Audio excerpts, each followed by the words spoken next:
Alright, I got this 07 Silverado.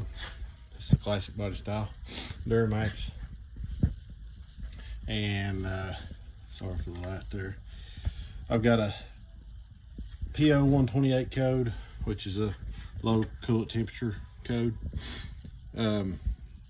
So obviously after looking up a few things, I've seen it could be the sensor itself, or it could just be your thermostat, which I've got a gauge in here, CTS gauge in it, and the digital reading on it's not getting up either. It's running around, I don't know, when I was driving it about an hour or so last night, it was 155 to barely got to 170 when I was running it hard.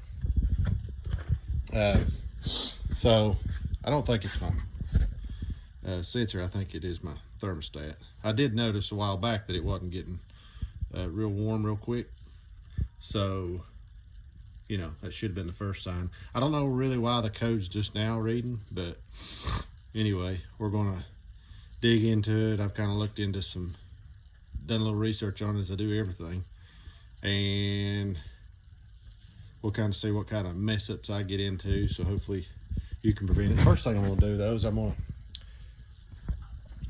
unbolt this hood and raise it up.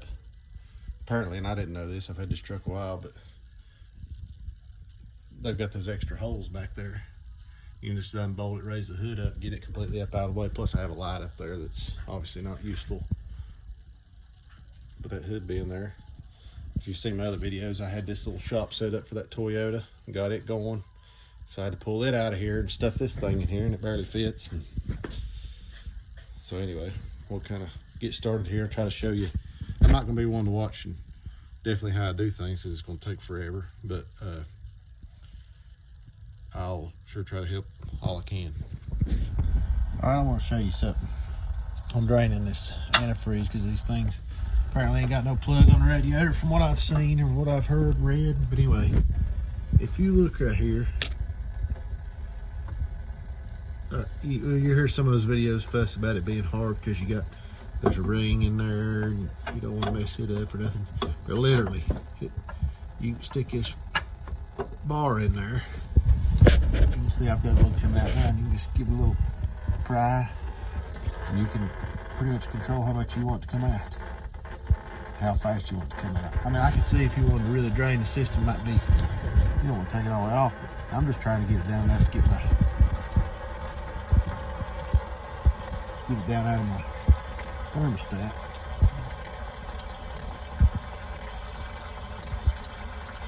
You just roll off of it, see, and it'll slow it right down. And you can just pull it right back on. But I'll show you this ring.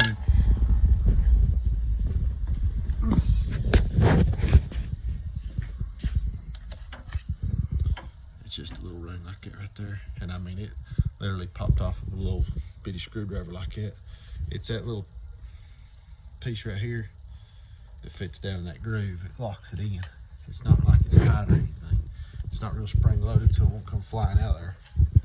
But anyway, that's what I'm trying to do, is get it all drained out. I did end up taking the AC compressor and just moving it to the side. Some people said they did it, some didn't. I gotta unplug this here so I can get to these bolts. Give me a little room with this hose here, because I've got to be able to move this. So right now, I just get the coolant drained out of it enough, and then I'll take that thing apart. All right, I've got it done, and I've already used it, so I've just kind of got it sitting outside here. But I was just going to kind of show you what you've seen in my other video. We talked about what I ended up taking off. And you know, I did end up, because a lot of these people in videos say it's, you know, you can do it without taking the air conditioner and stuff off of it, but I went ahead and took it off, because I mean, it's just, I'm not one of those people that can, if I don't give it as much room as possible, I'll have something messed up. And I think another thing I was talking about was unbolting that hood and raising it all the way up, which I did. Don't be an idiot and take that loose right there so you won't break it like I did. But I went ahead and took the air box off of it because I was trying to get to these bolts on this shroud here, on the fan shroud. There's another bolt down there, but what I did learn is if you'll, and I ended up taking it, but I didn't have to take the other one over here. I took this one off right here so I could get the belt off. But if you'll take those that one there and the other one down here out, and even you probably can with just taking the top one. This thing's got enough flex in it that you can move it enough to get your wrench down there to get on the belt tensioner and loosen it off. There ain't no sense in taking that all the way off. It's got a lot of wiggle room. These here just push back up in here. But anyway, did that. Took the oil filler tube off and just unplug these sensors obviously, and unplug these two back here so that I could take this bracket here loose so that I could move this just a little bit when I pulled it out. There is a seal that goes in that that's probably smart to go ahead and get, but I didn't pull it apart from that. I just I had enough room when I took that loose just to pick that up and kind of clean and pull this cover off, clean it off, and then drop those other two in there and then bolt it back on. So anyway, I did that and then just loosened that bleeder, or took that bleeder bolt out and just started pouring antifreeze in it, and till it came out of the hole. Then I tightened that back down and I ran it. Now it was real cold when I was doing this, so, and you know, these trucks, regardless if your thermostat's good or not, they don't run warm at all. It takes them forever to warm up if they're just idling. I mean, they'll get up so warm, but they're not going to get fully up to temperature. But anyway, I did that and then had to add a little antifreeze to it, but I really didn't finish topping it off until after I ran a truck down the road and stuff and got it hot, got it all the way up to temperature. So anyway, when I did that, I took it down the road, and then I came back and finished filling it up after it got up to 185 or 190, and then it cools it back down to 180, 178, somewhere around in there.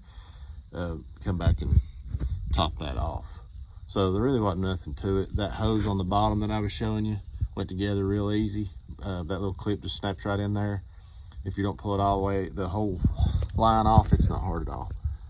And then just bolted everything back up. It really took more time to take everything off than it did to change the thermostat itself, but it wasn't too bad. What I did on the antifreeze, you know, it calls for Dexcool. I know there's a lot of different opinions on this, but it's expensive too. I just bought that there, and then bought some distilled water, and I mixed it 50-50, a little over 50-50, a little stouter. I just bought a couple of those jugs, and I pour half of it out into another one and then fill the rest of them up with the antifreeze. But I didn't end up putting a whole lot in there. But those jugs are expensive. But if it gets full strength, then you can mix your water in it and get it the mixture that you want it. But anyway, all in all, not a bad job, or not too hard anyway. Then I just cleared the code in there because I still thought, well, it could be, you know, sensor could have been bad, because I really couldn't see anything that was wrong with the thermostats itself. I guess from what I could tell, they were hung open. But I've seen where people took them out and they're just, the spring was wore out and corroded, but they didn't look bad. So I really don't know what the deal was. But anyway, I took it on a 4-hour trip and never had no issue. I mean, it runs around 185 to 190 and does well, and there's no code that's popped up. So anyway, I hope this video helps. And again, this is look here. Left a pocket knife laying up there. It made it on the whole trip. That's where I get lucky that I don't leave tools back to me. I just noticed that I left a rag laying down here. What I was doing. Yeah, I'm lucky I don't leave tools and stuff in here. But anyway, if got any questions, or you know, you've got any better ways of of doing this, feel free to comment, because that's what this is for. I mean, I watched other people to help figure out how to do it, so hopefully you're taking something from this that you can use on yours. Thanks for watching, and be sure and check out my other videos of random stuff.